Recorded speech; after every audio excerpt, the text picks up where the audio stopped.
anymore. I don't feel like doing anything. I don't feel like having a conversation. I don't feel like fussing about the whatever thing that, may be an issue for her right now. And we need to fix it. But she knew when to bring that up and when not to. And that's what I mean by just being able to shut up. Like, she knew that I was overwhelmed or I didn't have the energy to talk at that moment.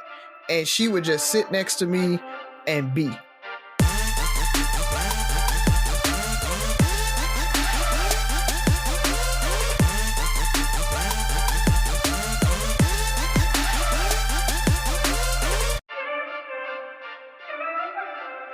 What up, what up, what up, what up? It's Three Brothers No Sense, your favorite barbershop style podcast. I am Tavares Ferguson, aka Ferg, joined my co-hosts Buff and Rozzy. Fellas, tell them what's on your mind. First of all, Black Panther is on Disney Plus, so if you missed it the first time, go ahead, check it out. Right before we started recording, we were talking about, it's not as good as the first one and all of that, but at the same time, I mean, it's a good movie. It's probably the best out of, Phase 4? I definitely think it was the best of Phase 4. Yeah, I would say that. Phase 4 was very underwhelming. Mm-hmm. And Lupita is fine. Just got to throw it out there while we, just throw it out there. Beautiful Black woman. Beautiful. Yeah. Did you prefer the first one or the second one? Which one do you guys prefer? First one, hands down. Yeah. I mean, Rozzy, it definitely wasn't to that. When I said that earlier, I felt like you were judging me because I didn't even think it was close. No, that was Ataya that said she liked the second one more. Okay. I agree. I think the first one. No, I think when you were kind of saying like the whole Dr. Umar talking about you agree with him because he was like the Mexicans. I didn't go to a black movie to see the Mexicans beat up on the black people and all of that. It wasn't as that far. It was more so for me. We waited all these years to get this black character, and they didn't just give us this black character. They gave us this whole vibe, and it was such a level of pride of everybody wanted to be Wakandans. Like, it was just so dope with their civilization and their culture represented. Like, they were the best of the best, the most advanced nation in the world. And then really quick, they got handed to them. Not even close. Even to the point where when they attacked the Capitol, and you brought it up, he said, I have more soldiers than you have blades of grass. He didn't even bring that many soldiers. Like, Wakanda got their handed to them by just a couple of people. Just a few. The proud, the Atlantean, however you pronounce them.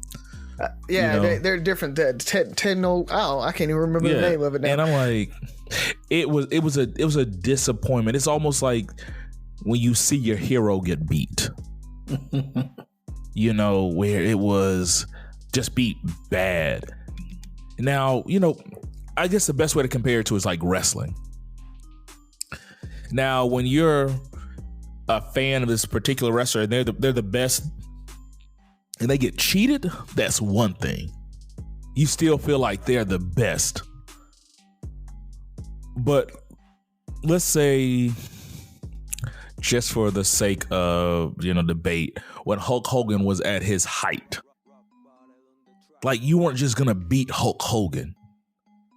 Like, you have to bring this freaking Yokozuna, like this Zeus. Dude. When Zeus came in and beat him one time. And Zeus was a freak of nature. And we were distraught. We were hurt. And Zeus was a villain. Zeus was horrible. Death to Zeus. That's what happened with Wakanda. Wakanda got Zeused. And you telling me I ain't supposed to hate these dudes? Like, well, that's the point. That's the point. You're supposed to hate them, but at the same time, I think that is one thing that Marvel does really, really well is make their villains. No, I'm just saying they make their villains like you can relate to them. Like you can look at them and be like, well, they kind of got a point, right? Like, and even with the Atlanteans, I keep calling them Atlanteans, but they switched them, and so I can't just remember whatever the Namor folks. Like they switched them, but you still could kind of see. All right, I see where they're coming from. And then, yeah, of course they're the villain and they're going to turn heel. But eventually, like at some point, you at least kind of was like, all right, I see where they're coming from. I mean, they did the exact same thing with Killmonger. You were like, he's got a point. And so I think that's what made Namor, and especially when Namor, like in the comics, Namor goes back and forth. He's a hero, he's a villain, he's whatever. He's Namor's about himself and his country. That's what he is. So he's a villain. He's a hero to his country. And I like that dynamic, and I like that showing that the most advanced nation in the world, America, can get the ass handed to them. I like that, right? But they can still come out on top and everything. I don't know. I enjoyed the movie. I think it was a good one. But it's definitely. I think they needed that. I think they needed that though. I mean, people are talking about the comics and how in the comics put the colors back in their place. That's what it was. At least it wasn't white people doing it. Like they were gonna have to have a villain. Oh, they were gonna have. It was gonna have to be somebody. I would much rather it be another people of color than us fighting the white people. So yeah, which we have proven that they could have beat. Oh yeah. When the white people they tried that at the beginning of the movie, and the no white country was gonna do anything. I'll give you that. Maybe. The Wakandans, they gotta lose. There has to be a build up. They didn't have to get their ass kicked. Like it wasn't even close. That's what happens when you face an opponent that you didn't prep for, you didn't know existed. You thought you had the most advanced technology in the world, and it just comes out of nowhere. You're like, oh.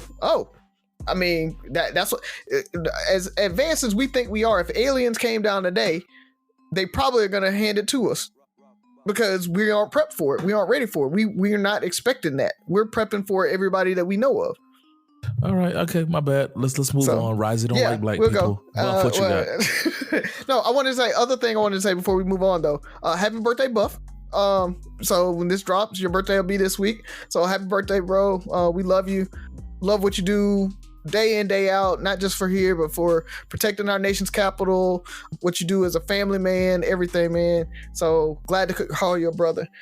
Appreciate that. Well, you stole my thunder for the end of the show. Thank you. Oh, my bad. So we can begin and end it. I'll allow it twice. There was a reason, I had you officiate our wedding. Just put it that way. And, I think I told you that, it's amazing when I look. It's hard to believe I've known you or we've known each other that long. Dude, 1992. That's crazy. Yeah. That's 31 years ago, right? Yeah, we have listeners that haven't been alive that long. We're going to have guests that haven't been alive that long. And guess what, Byron? He's known you longer than he's known Tegan, his own little sister. Yes. Ain't that so? Yes, absolutely. So that's what's so crazy about it. But definitely much respect, much love to you. So since we're there, happy birthday, Buff. All the good stuff. Hope you have nothing but good stuff happen this week. Tab spoil my boy. Make sure she listens to the show. Yes, sir. And you can fast forward it to this minute mark. Rise, make sure you mark it for him. But happy birthday, man. What have you got for us, Buff?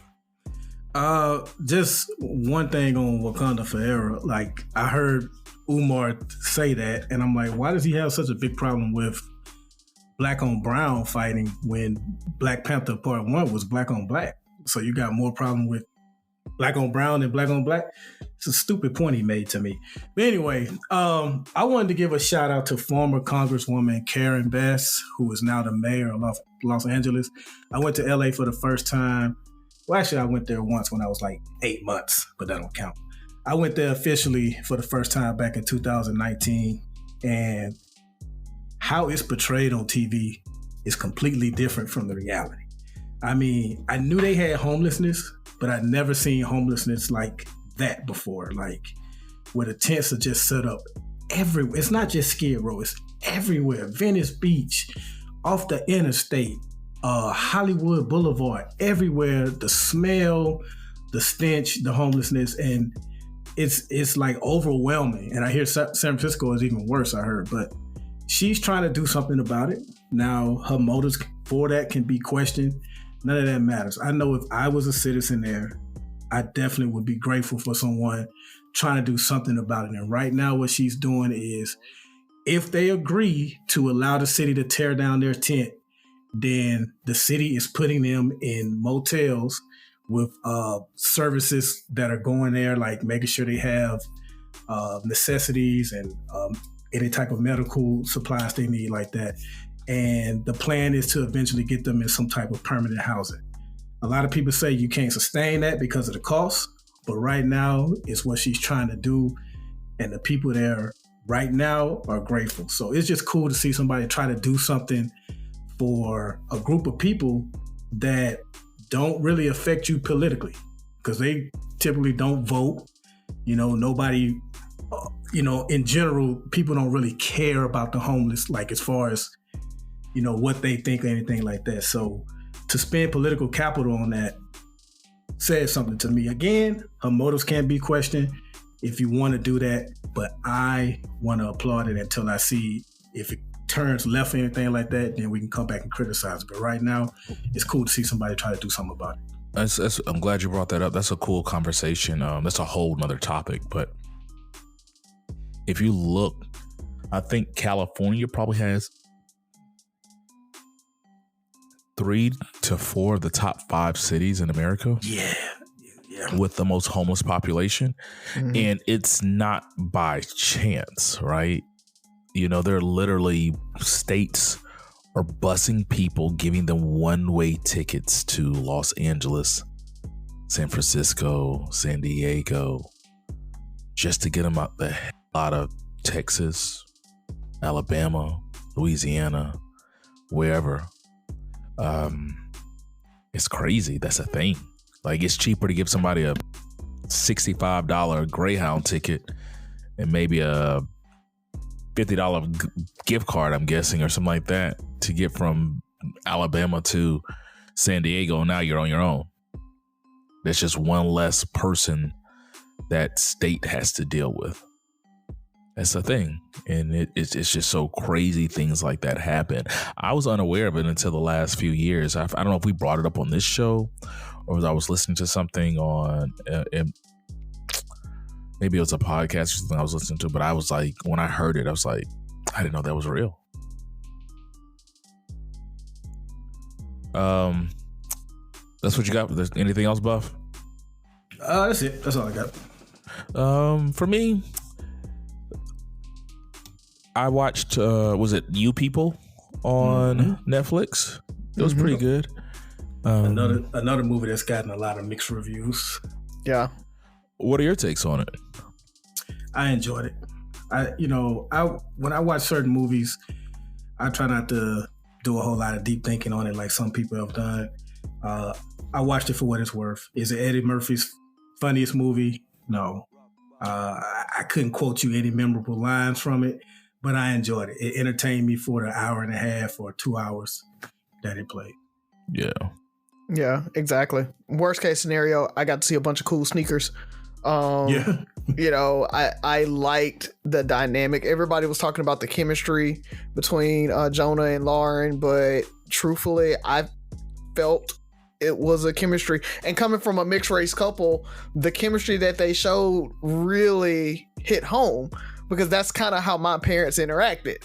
It's an awkward, I don't quite get your jokes, but I get them just because I really love you. Like it is that in a lot of interracial couples and in relationships. So the awkwardness that people were talking about with the lack of chemistry actually is what happens a lot of times in interracial couples. And so I got the comedy, I got what they were trying to do there. Kenya Barris is kind of a master at that, right? I mean, going back to Blackish and Grownish and all of his shows like that, that's kind of what he does, is he shows that awkwardness in interactions that people have. And so I enjoyed it for what it was. And like, to echo Buff, it's not, they're not getting any Emmys or whatever like that. It's not going to go down. It's like, oh, this is a classic I got to watch every time. But it's, for what it is, it's a good movie. It's a conversation starter. Yeah. I think if you take the movie for what it is and you take the time to,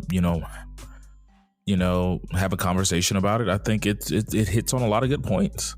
I mean, the dynamics of the relationships, like the interracial dating, even to the point where the black family can be a little more, how do I put this? Like, we, as black people, we can call out racism or certain things more. Like, we can call out our injustices. But if anybody else feels something, like they really can't, you got too much power to complain. I guess that's what it comes down to. Like, nah, we ain't about to, no. If I hurt your feelings, get over it. Cause I'm black. Like it's, and I'm not, trying to make it a bad thing, but it's so many dynamics of it. Eddie Murphy is still hilarious. The angry black guy. And then the way they presented, where you have two cultures. It wasn't that they were just black and white, because that's what we're seeing as America. We just make everything black and white. They did two subgroups of that have two minorities, technically. Yeah. Yes, who have very staunch views and cultural differences. And so it wasn't just the regular black and white. It's like, hey, Jews, Muslims, like, you have strict guidelines, you have strict views, now go, let's run with that. A Muslim and a Jew date. It sounds almost like a bad joke. So a Muslim and a Jew walk in a bar. Like, that's how it starts. And you go from there. And so I thought it was a pretty good movie, for what it was. First time I've seen Lauren London in a while. That BBL is horrible. Yeah. So bad. It's so bad. Yeah. But you know what? I want to see, guess out of all the characters in the movie, I want to see more from his best friend. Was it Mo? Yeah, the black chick. Yeah. She was funny. Yeah, she was funny. Hey, bro, I got breasts. I know she's I got titties. I got titties. Excuse me, sir. Like that had me rolling. I'm like, gentlemen. So even the toast, well, I wish she would have sat me on the black side of the table. Like, I don't know, just it's more aesthetically pleasing. Like, just listen, it is what it is. Like, little things like that. So it was funny. It was a good movie. So if you want to laugh and then also maybe have a good conversation afterwards, then for you, or no, you people, pretty good movie. I don't think I have much else going on that I can think of. Oh, shout out to Super Bowl coming up. Who you guys got in Super Bowl? I'm rooting for Philly. Any particular reason? Yeah, it's a particular. You know what? Yeah, I got a more politically correct reason. Pat Mahomes already has a ring, so I like to see Jalen Hurts get one. So tell me about your unpolitically correct reason. One of them got a black mama. One of them got a black wife or lady. And agent. Yeah. So can't lose, but I mean, it's two black quarterbacks, and I will give Mahomes, like, we know he's biracial, but he talks about being black. We've seen biracial athletes go down the middle of the road. Semi-pass type thing. Yeah. You know, like Tiger Woods didn't identify as black. You know, we've had so many athletes just like which is, I'm not saying it's right or wrong. You know, I'm not biracial. I don't know the challenges and the things that go on behind the scenes and your mentality behind that. But at the same time, you know, to see somebody who, at least in the public's view and when he's interviewed, or maybe when it's convenient, identifies as black. So, I mean, have you seen his daddy? I don't think he had no choice but to identify as black. Yeah. Mahomes' daddy is black. Yes. My cousin said, man, I thought his daddy was like Bryant Gumbel black, but he black. Black. He black. Oh, Lord. Oh, God. Lord. All right, fellas. Where's Sophie, man? Yeah, she downstairs. Hold on. Let me go grab her. Let's do it. My dad works in B2B marketing. He came by my school for career day and said he was a big ROAS man. Then he told everyone how much he loved calculating his return on ad spend. My friends still laugh at me to this day. Not everyone gets B2B, but with LinkedIn, you'll be able to reach people who do. Get $100 credit on your next ad campaign. Go to linkedin.com/results to claim your credit. That's linkedin.com/results. Terms and conditions apply. LinkedIn, the place to be, to be. Building a portfolio with Fidelity Basket Portfolios is kind of like making a sandwich. It's as simple as picking your stocks and ETFs, sort of like your meats and other toppings, and managing it as one big, juicy investment. Now that's pretty good. Learn more at fidelity.com/baskets. Investing involves risk, including risk of loss. Fidelity Brokerage Services, LLC. Member NYSE SIPC. Hello. Greetings and salutations, young Sophia. Yes, salutations. How goes your day? Very good, very good. I'm loving your hair. You had a sleepover. Oh yeah, and I had a sleepover. My friend came over. Ooh. You know what I'm about to say. Your daddy Yeah. Why didn't I get an invite? Because you're so far away, you would never make it in time. You didn't even know where I'm at. You're at home. That's a cop-out, Sophie.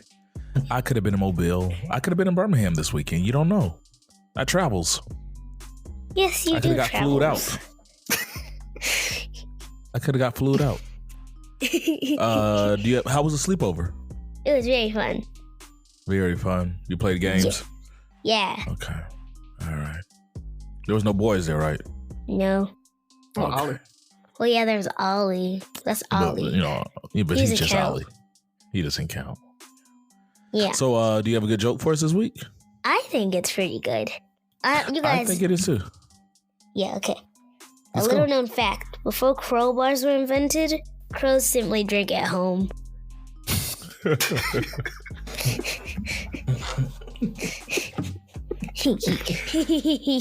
I told you it was a good joke. It was. It was a good joke. I never thought of that. Fun fact. And this week in Black A History. little known fact, everyone knows little that. known fact. Little known fact. Everyone knows that. Everybody, they should. I mean, it makes Yeah. sense, right? Yeah, Now, it's what a do you new think thing. about it? Where else were they going to drink? I don't know. They're gonna drink Yeah. water, apple juice, orange juice. Yeah. But when they want to really drink, They gotta go to the crowbar. Yeah. go to the crowbar. It's only for the crows though. We can't get any of their crow drinks. No. Yeah. They're probably weak.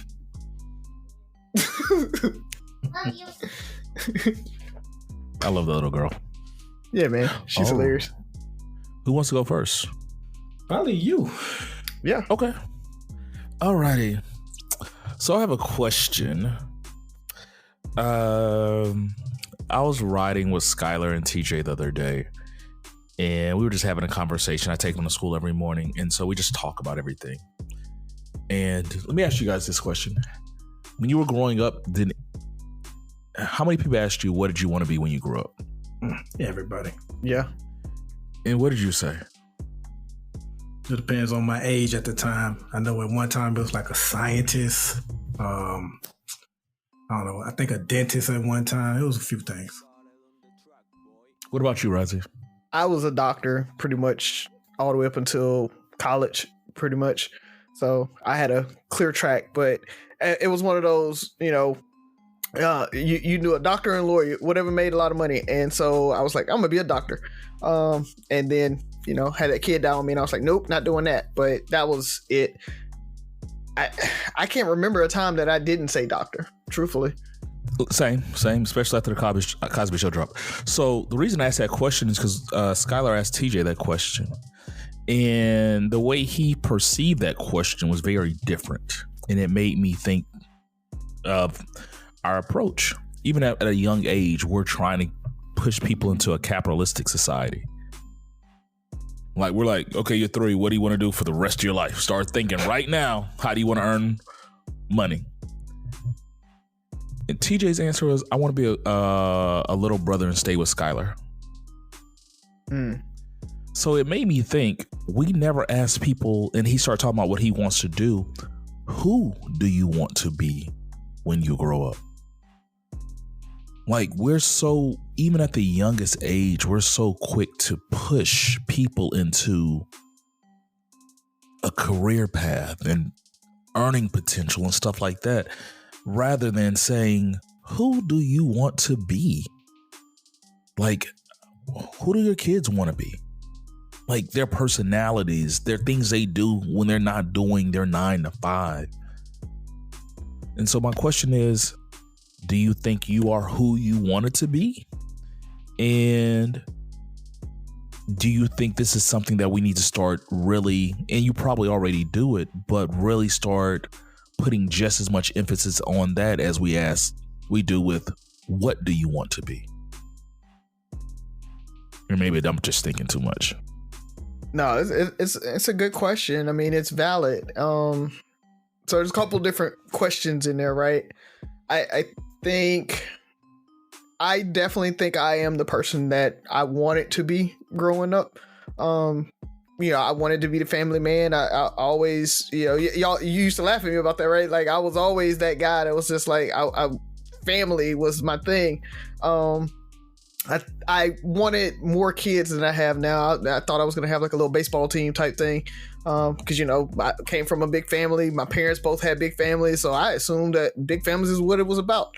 And so I always kind of had that idea. But now that I got them and see how expensive they are, I know that 3's the limit. I'm not doing it any more than that. But definitely think I'm the man that I dreamed about being, right? Like, not necessarily successful in my job, but happy in my job. I like what I do. I'm engaged in the community. I give back. Like, those are the things that I always thought about. Growing up, we joined social organizations and service organizations and like in the IKs and wanting to give back to the community and all that stuff. Like, that was already kind of ingrained in us very early, right? My mom was huge into giving back. My dad ran the park, the baseball park and stuff. So we were always about that. And so I like, that's what I envisioned myself being, is being able to do all of that. It does kind of stress me out a little bit trying to do it all and be all of that, but that's what I thought I was going to be. And I think I am. To your question about should we focus more on it? I definitely think we should, and get out of that idea of, like I talked about with being a doctor because it made a lot of money, or that was, doctor, lawyer, that was always kind of the paths, right? And because maybe not even on the money part of it, but that's what people see as a high ranking, important position in the community. And that's what you want it to be. But I think we need to talk to people about who do you want to become? Like, what do you want to do for your community, and what makes you happy, right? If you want to be an artist, you might not make a lot of money. I've had conversations with Haley. She's kind of second guessing PT school and does she want to do that or not? And she was like, maybe she'll start a dance studio. And I, being the logical mind that I am, I was like, well, a lot of studios fail. Having your own business, small business is hard. Just be ready for that. And she was like, why can't you just support me and just be like, oh, that's, you go and do it and I'll support you. And I'm like, cause that's not my role. If you started, I'm gonna support you, but my role is to prepare you to do it. And so I want to make sure we have the conversation about, have you thought about that? What kind of lifestyle that's going to be? having your own business is hard. You're on 24/7. Like, that is a very different thing than having a 9-to-5. So if you were going down this PT route and this is what you thought you were going to have, and now you're thinking going down a dance studio route and you want to teach dance, those are two totally different paths.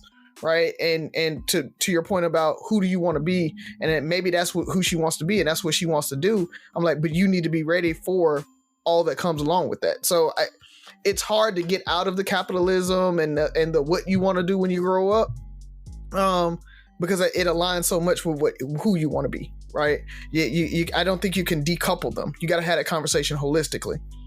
Yeah, especially if you go a route like that, and as a father, you got to be that kind of that guide, right? But at the same time, maybe ask her who is that person who runs this studio. Because you're thinking of the finances and the maybe she hasn't thought that through. Maybe she just wants to dance. And who do you want to be? I want to be a dancer. I just want to dance. I want to wake up, dance. I want to go to sleep teaching people how to dance. I want my life to revolve around dancing or whatever that takes. That's who she is. That's, whatever it is, and the dance studio might be one venture, and God willing it works. But if it doesn't, maybe she finds another way to dance. Like, she's going to I'm a dancer. I want to be a dancer. So I'm going to find a way to dance.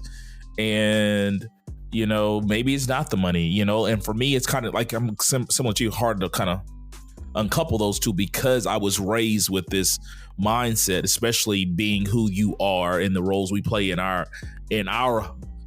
family. You have to be that voice of reason. So, Buff, what you got? I guess I would suggest you definitely want to be real with your kids, but like the failure rate that you say studios have, like maybe next time she comes to you with it, approach it from they fail because of this, so let's make sure we avoid X, Y, and Z if you decide to go forward with it. Because it seems like she was a little discouraged. But I will say this, it doesn't matter how discouraging you were. If that's what stops her, then it wasn't for her. Yeah. True. Because if you want to do something, you have to expect to get plenty of no's and doubts and everything like that, and you got to overcome that. As far as the question, I'm gonna say, am I who I thought I would be? Yes and no. No, because I never really thought about it from that point of view, how you posed the question. But at the same time, I do know that I always wanted things to kind of be, simple. Like, I was never this kid that was eager to become an adult. I knew adulthood was hard. It didn't look fun to me at all. I enjoyed having my only responsibility to be make up my bed and do my homework. Like, I enjoyed that, I didn't want to pay bills. I didn't want to do taxes or any of that stuff. So I'm not going to say I dreaded becoming an adult, but I knew that wasn't something that was just this big fairy tale. So I knew that I wanted something simple, just to I didn't have dreams of being this entrepreneur. I just wanted something simple where I had a job, it paid me enough to pay my bills, and that's it. I didn't want anything complicated. And to an extent, I'm kind of like that now. Like, I have a great paying job, but it's not anything tremendously, difficult or anything like that. It takes care of me. It keeps things simple. But as I'm getting older and venturing into things, like I'm going to get started back into the boxing thing again. I want to start volunteering this year. So my schedule is becoming more hectic, to where I am beginning to complicate things a little for myself and make things more hectic. But I think what Razio said, I think the second part is answered. Both questions still need to be asked. We still need to ask, what do you want to be? But we also need to add, who do you want to be? Because one answer may negate the other, because depending on what you want to be, if discipline isn't in your answer as far as who you want to be, then that what you want to be probably is not going to be attainable, because there are a lot of things that require a strict amount of discipline, focus, and study and things like that. Like, sometimes I think back and like, man, I wish I had went to law school. But then I'm like, Yeah, man, much reading I would have had to do it. no riding around with Wendell drinking Wild Hours Rose. Like, yes. Yeah. So, but you know what? Did you have something else you wanted to say? no, go ahead. But you know what? It's funny that you said that. Even with Rozzy knew. Like, I think we connected because we both wanted to be doctors. Mm-hmm. You know, and so there was a certain amount of discipline, grades, and stuff. So we, you know, as much devilment as we did, was still like, all right, dude, I still got to get, you know, A's and B's. Like, I can't mess around and not have the test scores and the grades and all that stuff. But we all, none of us end up following the career path that we wanted. Like, for a whole life, everybody asked us what the hell we wanted to do. Byron, at any point in your teenage years, did you think exactly Rozzy? You know, like, you know, no. Hell, 10 years ago, you didn't think you would be in HR, right? You didn't think you would be doing what you're doing. Right. You know, me, you know, I never thought that. So we put a lot of emphasis on what you want to be. And we don't know. We don't know. I remember one of the first times I came to Mobile, and I think it might have been James or one of y'all was like, yeah, he's a police officer. And I kind of recoiled at him. Who you calling a police? Yeah, I am a police officer. Yeah. Call me no police officer.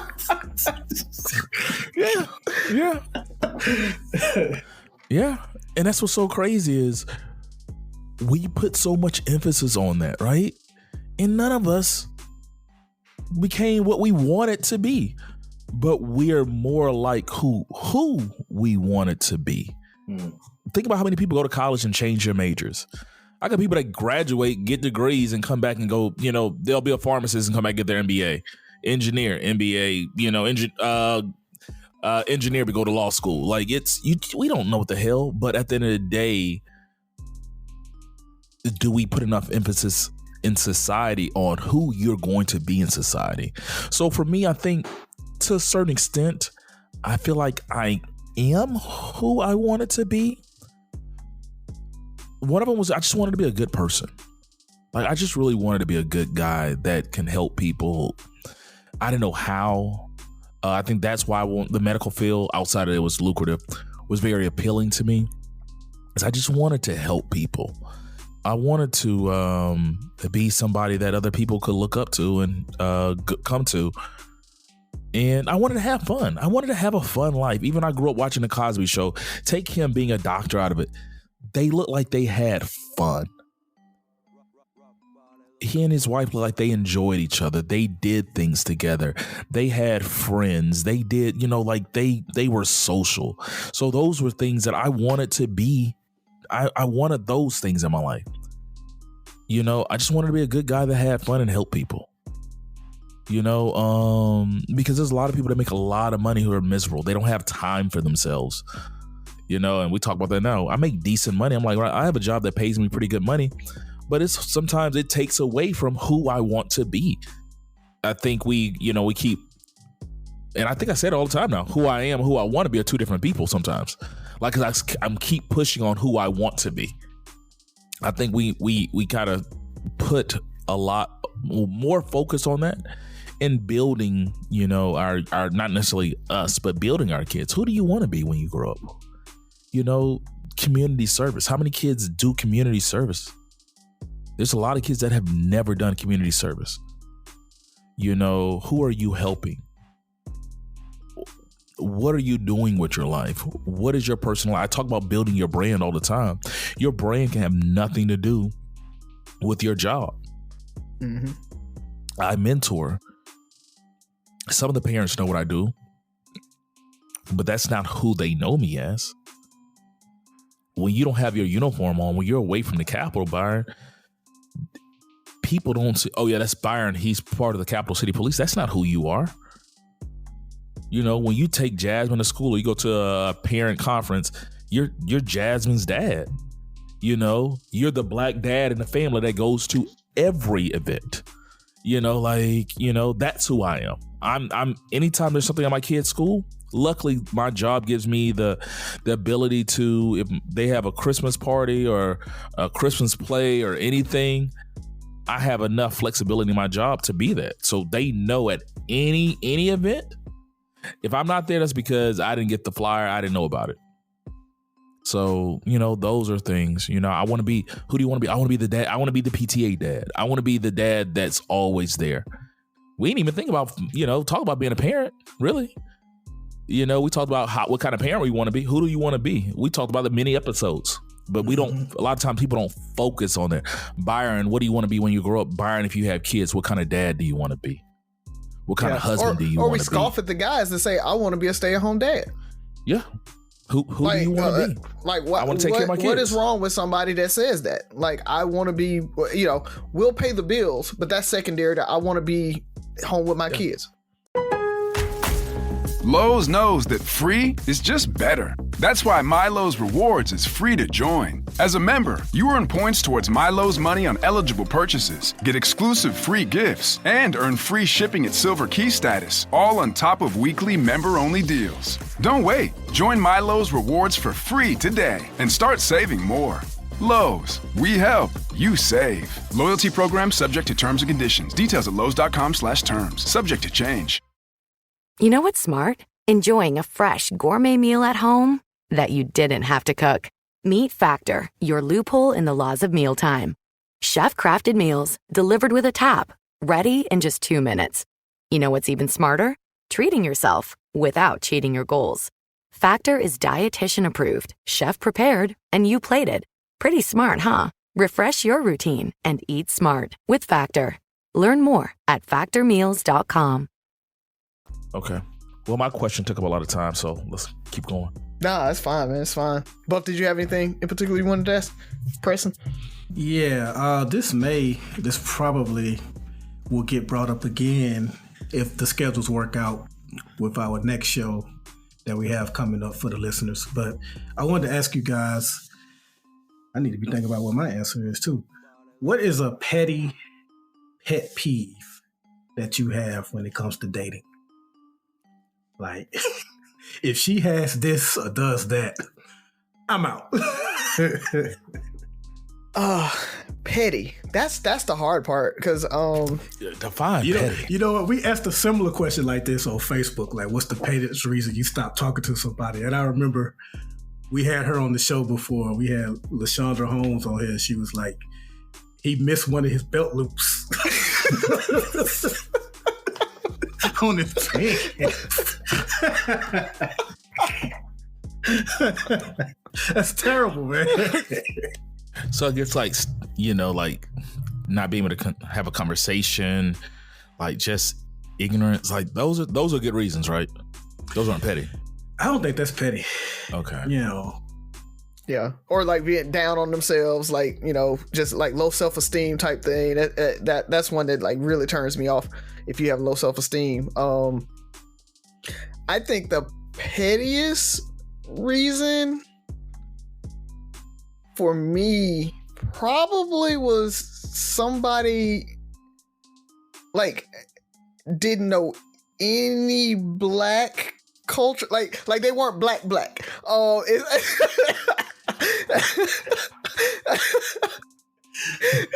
Like, they never seen Boys in the Hood and stuff like that. Boys in the Hood, I make a belly comment, I like we talking, Coming to America, like Juice to give the movie credit. Yeah, like any of that, like if they aren't, if I can't connect with them on black culture in general, like I talk in movie quotes a lot of times. Like I quote movies all the time. I joke.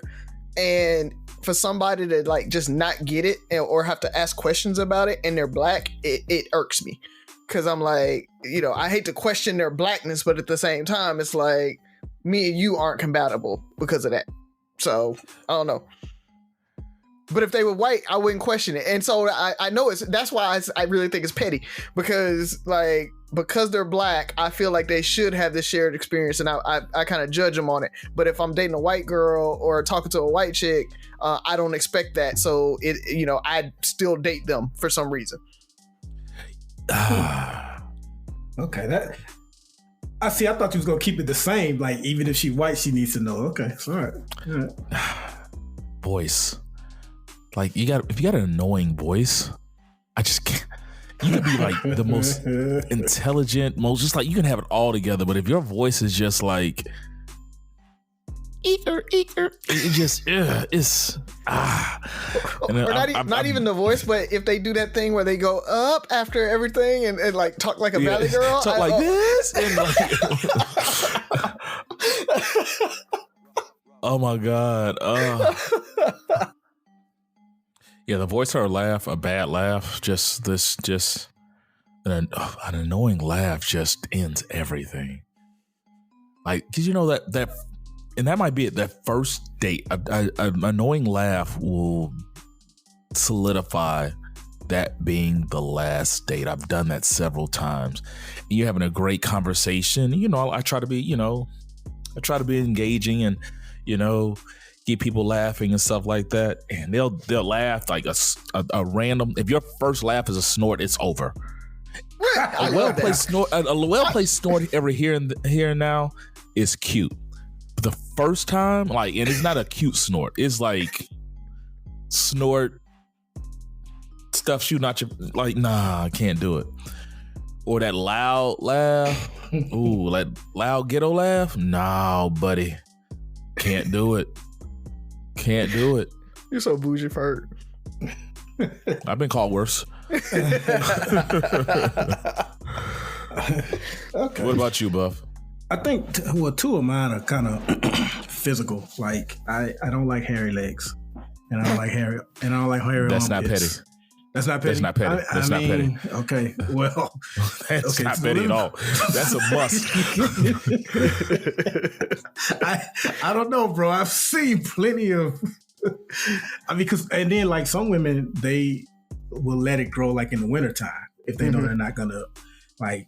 Not dating me. Like, if you climb in bed next to me, they need to be smooth year round, including those armpits too. But the other one is cigarette smoke. I don't think I could date a chick. That's not petty. That's not petty though. That's not. A lot of people smoke. So I don't care. That's still not petty. And there's a lot of people that don't. I've dated one person that smoked, and it was just so annoying. And it just got to the point. It was just, kissing a smoker is just, yeah.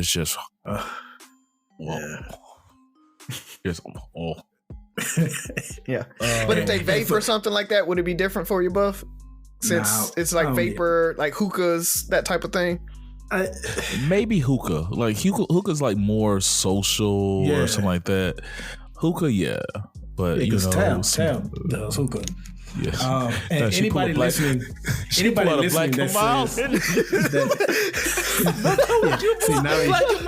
and you know what's crazy? I like the smell of Black and Mild a little bit, but I don't want. But not on a woman smoking them. I don't want her smoking them. She pull up with a Black and Mild behind her ear. She smoked Black and Miles and drank Hennessy. She cheats. I'm sorry. She cheats. You got some fire? I'm sorry. And to all our Black and Mild Hennessy drinking women, I mean, it's not you, it's me. Anybody listening that knows me, yes, I smoke cigars. That's different.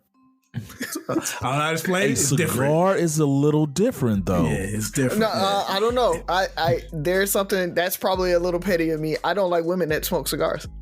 What? No, that's kind of sexy to me a little bit. Yeah, I like that. Not like like a couple times a year at a big event. Yeah. I mean, so kind of like me. Like I smoke a cigar socially, but I'm not like smoking a cigar. But she pull every up. weekend, every time I see her, like she's going to the cigar bars and stuff like that. It's not there for me. Yeah. Okay. All right. So a little great. Okay, I got you. Okay. Yeah. That was quick, man. That was quick. Yeah. What you got, Razzie? Y'all surprised I didn't say feet, right? Yeah, I am. But that's not petty though. But I don't think they gotta have feet. You just don't want to see them. I used to be so bad. Gotta put socks on, everything. Razzie didn't see me at some other words. I didn't kick, literally Kick somebody out the bed. It's now a good time. It's now a good time to ask you what are church legs, Ferg, or is that another show? It's another show. Okay. Go ahead, Rosie. Well, I'll go with the petty or the small things, but I want to reverse it a little bit. So I saw a post. Let me pull the post up. I'll read y'all the post. Saw a post on the dad, actually. It says, I have a confession. When my hubby gets stuck on a part of a video game for a long period of time, I'll look up the solution on my phone and then give him vague suggestions to push him in the right direction. And I've been doing this for about 6 years now. And for a gamer and any gamers out there, you know, that's love. That is love to kind of nudge us. Why don't you try, you know, looking in that cavern or whatever? Like, you know, and you'd be like, oh, let me try that. And it works. Like, that's love. So I want to ask you guys, what's like something that's really, really small that people would think is not a big deal that your spouse does that makes you like love them? Like, that's my baby. I love her because it's something like real small. Yeah, I know you got to think about that one. Yeah. You can pause this. Because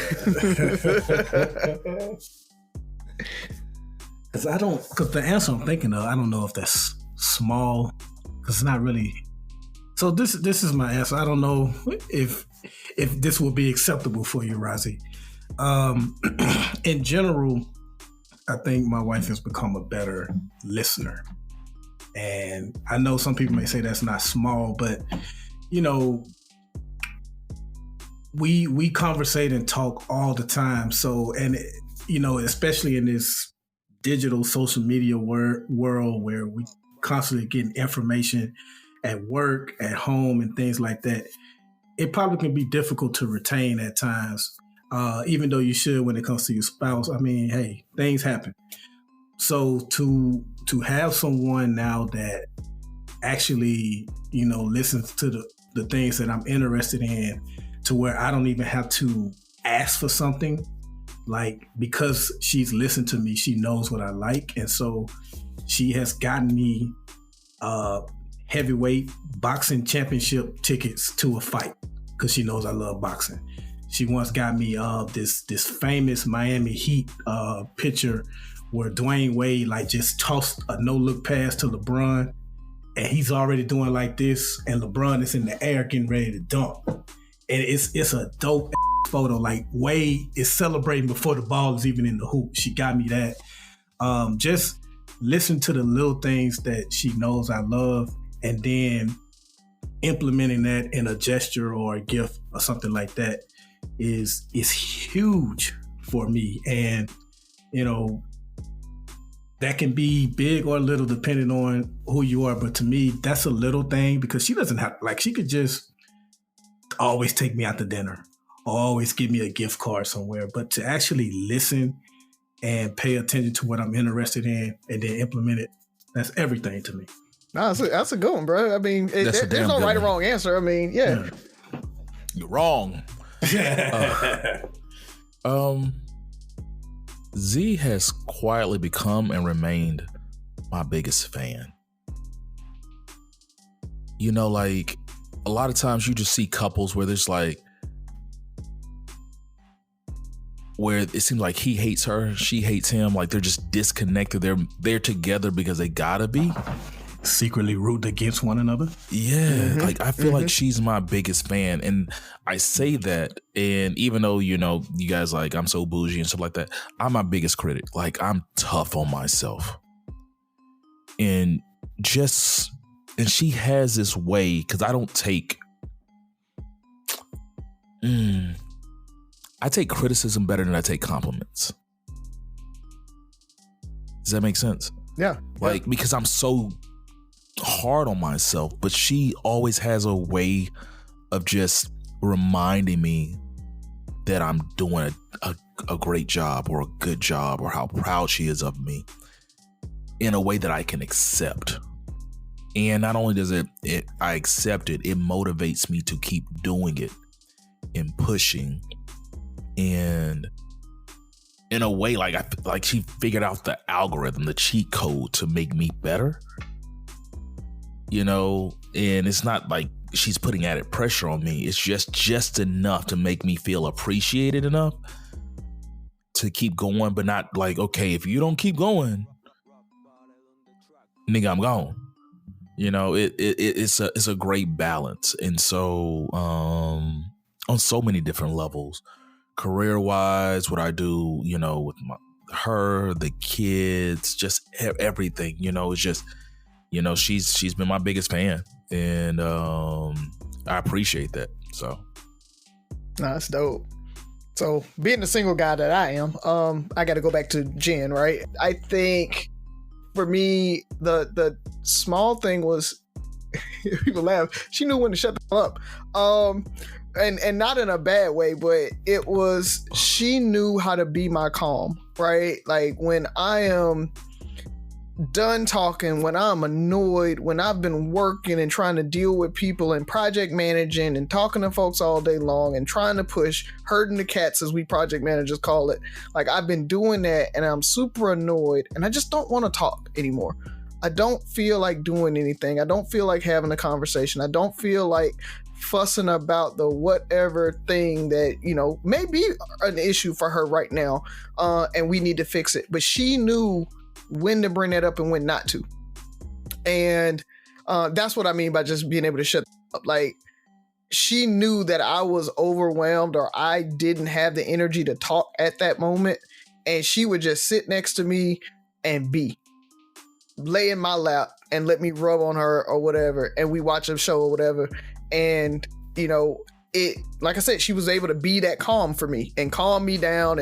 And I got to decompress without having to talk. And that's hard to do, right? That's hard to it's hard to, especially for women, it's hard to decompress and interact without talking. And she was able to do that. So that was something that was really small, probably in her mind, right? Or she was just kind of going with the flow. But for me, it was huge because I'm so flustered and all over the place. So just knowing when to just kind of be and be quiet and let's be together in quietness is a big deal. So I always love to hear about you and Jan. I really do. So appreciate that. And I'll say another one too is random compliments too, by the way. Like just randomly saying like, you really do a good job with this or that, like that it means everything. Like Ferg, I'm critical of myself too, man. So that's definitely helpful. Yeah, I mean, all those were great. We're lucky, we're lucky. Mm-hmm. Some people never get that in their life. They'll never have that peace. They'll never have that enjoyment, never have anybody love them. And speak life into them like that. Yeah. I tell people the first time I knew she was different, by she, I mean Z, just in case, she was the first person I felt like loved me the way I deserved to be loved. And I think sometimes people don't understand that. Mm-hmm. And that was huge. So with that being said, fellas, let's go ahead and close it out. This episode is brought to you by Nerds Gummy Clusters, the sweet treat that always elevates the vibe. With a sweet gummy surrounded with tangy, crunchy nerds, every bite of Nerds Gummy Clusters brings you a whole new world of flavor. Whether it's game night, on the way to a concert, or kicking back with your crew, unleash your senses with Nerds Gummy Clusters. So good, so good, so good. Get ready, because it's time to save at your Nordstrom Rack store. Now through February 23rd, take an extra 40% off red tag clearance boots, jackets, and sweaters. We're talking the best cold weather styles from Vince, Cole Haan, Sam Edelman, and more. All on sale for even less. All sales final. You never know what you'll find, but you know it's gonna be so good. Great brands, great prices. That's why you rack. All I got, man, is I want to retract my kudos to Memphis as more and more information. Yeah, the chief and everybody. There's been just all kind of new stuff coming out. There was a white police officer involved with the killing, and they weren't suspended. They weren't put out there. And then when word came out, they suspended them after or fired them after. And my thing is, I wouldn't have had an issue if they had come back and said, yeah, we reviewed the tape, they were involved in the initial stop but didn't follow along, so we didn't feel like they were out of pocket or whatever. Give me a reason why you felt like that white officer shouldn't have been on the front page with those black officers. But to come back around and say, oh, well, yep, now that y'all called us out on it, we're gonna fire them too. That lets me know that there was a little bit of gamesmanship with everything. And so I just wanted to kind of get that out there and give kind of a whole telling of the situation. I am, because a lot of the political structure and a lot of the leadership are black. So it does surprise me that they didn't give an equal shake, right? Or at least a fair shake. On the police force. I mean, your chief of police is black. I mean, I think their DA is white, but their like ADA is black. Like there's enough black people in the power structure that I felt like they would at least be able to give a objective view to everything. But they're also blue too, sir. Yeah. True. So that's why I got to take my kudos back. Okay. Byron saw it. Yeah. That definitely is going to bring about a future question, by the way. Real quick, we saw this we've seen this with Jordans and rare sneakers that a lot of us like. We saw this with PlayStation 5s, and now we're seeing it again with the Beyonce tickets. People pocket watching. I can't believe y'all are spending this. First off, no real ticket prices have been revealed. All these ticket prices that have been floating on social media, if I'm not mistaken, are projected resale prices. Yep. But people are just using this opportunity to say how y'all been broke all this year. Now you got if it's their money, if it doesn't affect your household, why do you care that much? With that said, I love the demand that this black woman is creating, no less than in February. I love it. We see it with Taylor Swift. We see it with a lot of different other white artists, but to have this woman have to add shows to major cities and have people sign up and register just for the opportunity to buy a ticket. To possibly. Like, I can't imagine being in that demand. It's kind of like Deion Cole said. Deion Cole's special, he was like, I made it, but I ain't made it. He was like, Chris Rock and Dave Chappelle, they can just say, hey, we going on tour, and it sell out in 10 minutes. I got to go to every city and hand out flyers and do radio spots and everything and let you know and hope you don't have anything else better to do that day and come see me. She is in that much of a demand that she can say, hey, I got a tour coming out, and motherfucker got to like register to hope they can go. So good luck to everybody that's trying to get tickets when this episode drops. I believe tickets going to sell tomorrow, right? Yep. So when this episode drops, May the force be with you. Godspeed, all that good stuff. Good luck, and go Beyonce. It's dope to see a black woman create this type of demand. Yeah, I don't have much. I'm just happy that I went to FAMU and that FAMU is coming to Houston soon. Well, this year for they're having a home game. Not a home game. It's gonna be a game in Houston when they play TSU. So I'm so excited to be a part of that, because usually I have to travel across country to go see FAMU. So their football schedule came out, and talking about demand, as soon as FAMU's football schedule comes out in Tallahassee, homecoming is like freaking all-star weekend. The average hotel room is $400 or $500 a night, if not more. And so I'm excited. I'm trying to go to homecoming this year.